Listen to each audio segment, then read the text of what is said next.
어, 내란 특검의 첫 조사를 받은 내란 수계 윤석열의 태도가 가관입니다.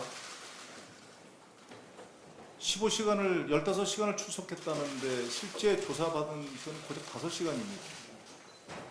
10시간 가까이 말도 안 되는 궤변을 늘어놓으면서 특별 대우를 요구하고 사실상 조사를 거부했습니다.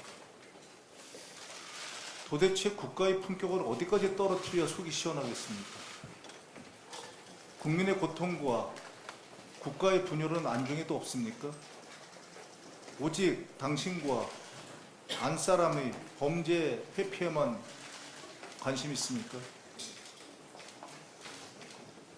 조사를 거부한 이유를 들어보면 기가 막힙니다. 조사자인 경찰총장이 자신의 체포를 지휘했고 그걸 문제 삼아서 경찰을 고발했기 때문이라고 합니다.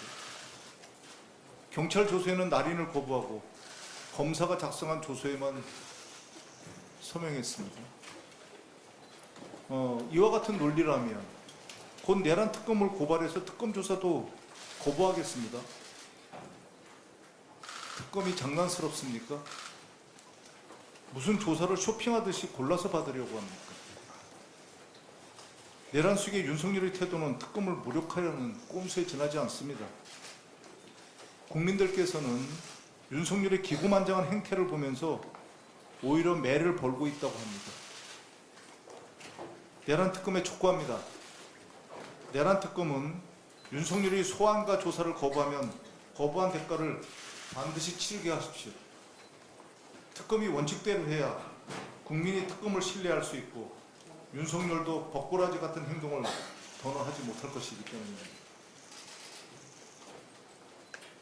내란으로 민생경제를 망친 국민의힘이 아무런 반성도 없이 총리 인준, 민생 추경을 가로막고 있습니다. 본청에서 논송 중인 나경원 의원은 개엄 당일 내란 수계 윤석열과 통화했고 윤석열 체포를 앞장서 반대한 분입니다. 지금은 국무총리 인준을 볼모로 해서 법사위원장 자리를 내놓으라고 생떼를 쓰고 있습니다.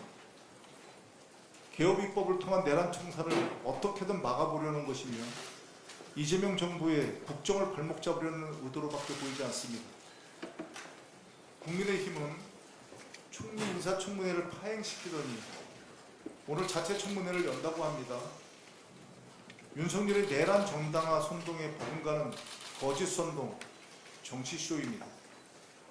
국민의힘은 민생 추경을 졸속 추경이라고 억지를 부리면서 반대를 위한 반대만 하고 있습니다. 추경을 하면서 대안을 내놓으십시오. 이재명 정부 출범 이후 민생경제 회복과 민생 추경에 대한 국민과 대내외의 기대감에 찬물을 끼얹고 있습니다. 명백한 반국민, 반민생 행위입니다. 국민의힘은 무슨 미련이 남았는지 윤석열 탄핵 반대 당론을 아직까지도 고수하고 있습니다. 계속 고수하실 것입니까? 급기야 친윤 내란 옹호 세력이 다시 당권을 장악하려고 합니다. 국민의힘이 이렇다 보니 내란 수계 윤석열이 특검을 무시하고 마지막까지 발악한 거 아닙니까? 민주당은 더 이상 기다리지도 좌시하지도 않겠습니다. 내란으로 민생경제를 망친 세력이 민생경제를 회복시키려는 노력까지 방해하는 것을 더 이상 두고 보지 않겠습니다. 민주당은 오늘 이 시간부로 민생방해 세력과의 전면전, 민생전면전을 선언합니다. 내란 세력 척결과 민생경제 회복을 위해 더욱 속도감 있게 행동에 나서겠습니다. 내란 동조, 민생방해 세력과의 원칙 없는 협상과 타협은 하지 않겠습니다. 반성은 없고 방해만 한 세력에게 민생경제 회복에 쓸 시간과 에너지를 조금도 낭비하지 않겠습니다. 민주당은 6월 국회 안에 민생추경, 총리 인준, 민생개혁법안을 신속하게 처리해서 민생경제 회복의 전환점을 만들어내겠습니다. 이재명 정부와 민주당은 국민과의 약속을 지키겠습니다. 내란 종식과 민생경제 회복 반드시 해내겠습니다. 감사합니다.